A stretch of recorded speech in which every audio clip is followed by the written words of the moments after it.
જામનગરમાં railway track પર speed trial દરમિયાન એક યુવાનનું મૃત્યુ થયું છે। શહેરના ધરારનગર વિસ્તારમાં આવેલા 7 નાલા નજીક આ દુર્ઘટના બની હતી, જ્યાં પશ્ચિમ રેલવે દ્વારા રાજકોટ કાનાલુસ ડબલિંગ પ્રોજેક્ટ હેઠળ એન્જિનની ટ્રાયલ ચાલી રહી હતી।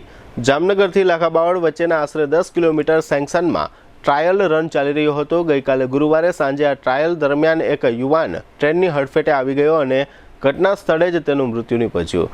ઘટનાને પગલે વિસ્તારમાં શોક અને સ્તબ્ધતા ફેલાઈ ગઈ હતી। મૃતકની ઓળખ હુસૈન નૂર મહમદ પતાણી તરીકે થઈ છે। તેઓ મૂળ ખંભાળિયા તાલુકાના મોવાણ ગામના વતની હતા અને હાલ જામનગરના ધરારનગર વિસ્તારમાં રહેતા હતા।